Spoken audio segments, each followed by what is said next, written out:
आज पूज्य श्री ने प्रातः काल के प्रवचन में दान के ऊपर कहा था और दान के ऊपर कहते हुए ये कहा था कि जो समर्थवान हो वो तुरंत दान अपना जमा करा देना।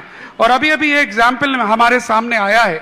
अभी कल श्रीमान सुरेंद्र प्रीति जी छावड़ा गुवाहाटी वाले लगातार 3 दिन यहाँ पर रहे थे और लगातार 3 दिन उन्होंने शांति धारा करी थी। आज वो पहुंचते ही गुवाहाटी उन्होंने 15 कलश की राशि हमारे यहाँ तुरंत भिजवा दी है। जोरदार तालियां इसे कहते हैं। उस शख्स को आशीर्वाद देना चाहूंगा क्योंकि उसकी 2 विशेषताएं देखी मैंने। नगद दान दे दिया तो ये तो मनोज बाबू खुश हो गए, कमेटी में आ गए। लेकिन सबसे बड़ी बात 3 दिन उन्होंने शांति धारा की। कई लोगों ने कहा अरे तुम 15 लाख रुपया बोल चुके हो, महाराज से सोर्स बनाओ। 15 लाख में तो 4 महीने की शांति धारा मिलेगी। कितने महीने की? 15 लाख रुपए में 4 महीने तुम्हारा नाम बोलेगा। अभी तो 3 दिन ही नाम बोल के रह गया, बंद रह गया।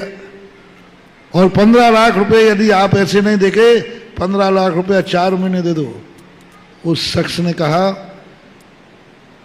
4 महीने का नाम बोलने की अपेक्षा गुरु के मुख से 1 दिन में ही 15 लाख का बोल जाता है तो वो पावरफुल। मतलब वो स्लोम में नहीं आया, उसने कोई कंडीशन नहीं रखी कि साहब 15 लाख में तो आप 4 महीने की शांति धारा कर दो। घोषणा हुई थी ना अपनी, यहाँ तो 3 दिन में ही करके गया। ये बहुत बड़ी बात। अभी देखो आपके तरुण बाबू 4 महीने की शांति धारा करा रहे, लेकिन जब वो यहाँ आए तो वो 15 अपने साल भर 4 महीने की शांति धारा में शामिल नहीं हुए। बिल्कुल वो चाहते थे, कहते हमें काय की बोली लेना, मेरी तो 4 महीने की चल रही है। नहीं, उन्होंने स्वयं अलग से बोली लेकर के और भगवान का अभिषेक किया। तो ऐसे लोग क्यों नहीं फलेंगे? ऐसे लोग दिन दूने रात चौगने फलेंगे। ऐसे लोग माटी को छुएंगे और सोना हो जाएगा। और तुम लोगों का हमने सुबह बता ही दिया था, दान बोल दे तो सब मांगने पर देते हैं। मेरा कहना महानुभाव सबसे कहना है, दान मांगने पर दिया तो पानी के समान होता है और बिना मांगे दिया तो अमृत के समान फलता है। कमेटी मांग नहीं पाए। सबसे बड़ा दान, मान लीजिए तुमने 2 साल का संकल्प किया और 1 साल में दिया तो आपने उस दान को, मान लीजिए 1 करोड़ तुमने दान दिया और तुमने 2 साल का समय लिया था, 1 साल में आपने दे दिया तो आपने 1 करोड़ दान नहीं दिया, 2 करोड़ रुपया दान दिया है। दूना कर दिया सीधा, क्योंकि आपको अभी 1 साल की छूट थी। नहीं, छूट इसमें क्या देखना, आज पैसा आ गया दो। पहले तो मेरा ये नियम था, लेकिन आप लोगों की उधारी के कारण से बहुत बड़े लोगों ने कहा महाराज जी बिना उधारी का व्यापार ही नहीं चलता। पहले नियम था ये कि जो जिस चीज का नाम पैसा देवे, पंचकल्याणक होते थे, सकलीकरण बाद में होता था। पहले पूरी दान राशि जमा करे तब वो सकलीकरण करे, तभी उसका पुण्य है, तभी उसका अतिशय है। अभी तो ऐसा होता है, पंचकल्याणक हो गया पट्ठा का, सारा लाभ ले लिया और पैसा अभी जमा नहीं किए और कमेटी में खटपट हो गई तो कहता ले लो बेटा, बाप तुम्हारे बाप नहीं ले पाएंगे, हम पैसे ही नहीं देते। और खटपट होना निश्चित है। अभी तुम्हारे मन का आया, कल चुनाव हो गए तो दूसरा आ जाएगा और दूसरा आते ही फिर तुम्हें पैसा, जो लोग करते हैं ना, अब बोलो कितना पाप हो गया। पंचकर्णक कर लिया, सब कुछ कर लिया और पैसा तुमने बिल्कुल भी नहीं दिया। और कल के दिन चुनाव के दूसरा आ गया तो तुम्हें देना ही नहीं है, क्योंकि विरोधी पार्टी आई, वो मांगेगी नहीं, तुम दोगे नहीं, और मांगेगी तो तुम विरोधी हो, देना नहीं। करोड़ों रुपया ऐसा रुका हुआ पड़ा है अपने समाज का पुण्य कमाने के बाद। मेरा तो एक ही धारणा है, भली बोली सस्ते में जाए, नगद में व्यापार करना श्रेष्ठ है। चातुर्मास के नियम बनाए थे हमने कि चातुर्मास में कलश जब घर में जाएगा, पूरी की पूरी राशि जमा हो तब कलश यहां से उठा के ले जाना।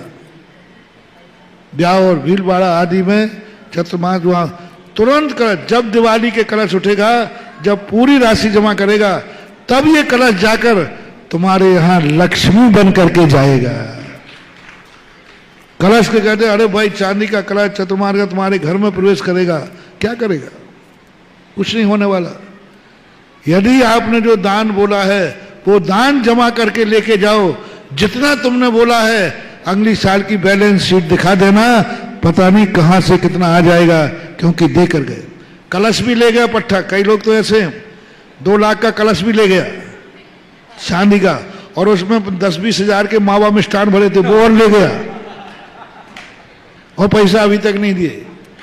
कई चतुर्मासों के पैसे अभी कलशों के उधार पड़े हैं, पैसे ही जमा नहीं कराए, और कलश ले गया घर में। कुछ नहीं होने वाला महानुभाव, ले जाओ कलश। यदि आप कलश घर में ले गए या कोई ले गए, एक ना एक दिन ये कलश तुम्हें कहीं ना कहीं से डिफीट कराएगा, धोखा दिलाएगा, और आप धोखा खाओगे। इसलिए सबसे बढ़िया है दान अपने आप में नहीं, कलश जब घर में जाएगा जब पहले दान दूंगा, पंचकर्णा में जब खड़ा होऊंगा पहले दान दूंगा। ये निर्माल है। हम पंचकल्याणा के इंद्र बन गए, निर्माल खा लिया हमने, द्रव्य चढ़ा दी हमने, यश लूट लिया, पुण्य कमा लिया, और अभी भगवान के लिए अपन ने बोली नहीं दी, तो वो निर्माल है। अकेले चढ़े हुए चावल खाना ही निर्माल नहीं है, वो तो छोटा सा निर्माल है, ये सबसे बड़ा महानिर्माल है, महापाप है। कमरा बन जाता है, तुम्हारे नाम का कमरा बन गया, पार्टियां लग गया, अभी बोली होता है कि नहीं? फाकी है, कितना पाप तुम्हारा। पार्टियां लग गया, मोहनमा बन गया, अभी बोली नहीं दी। नहीं, न्यू जैसे ही लगे आपके पैसे से सीमेंट बजरी आना चाहिए, तब पुण्य लगता है। यानी जब कमरा बन रहा है उस समय सीमेंट बजरी तुम्हारे पैसे से आना चाहिए, ऐसा दान मिलता है। आज लोग दान तो देते हैं हम, लेकिन वो फल नहीं आ रहा है जो हमने शास्त्रों में दान का फल पढ़ा है। क्यों? आपका मन बेईमान हो गया है, आपके मन में खोट आ गई है। इसलिए मुझे बहुत वो लगा कि नहीं, उसने कहा क्या करना। आज हमारा भाव है कि जितने दिन महाराज के पास रहूं मैं मूल नायक का अभिषेक करूं, और बाबू के लिए बहुत बहुत आशीर्वाद। जरा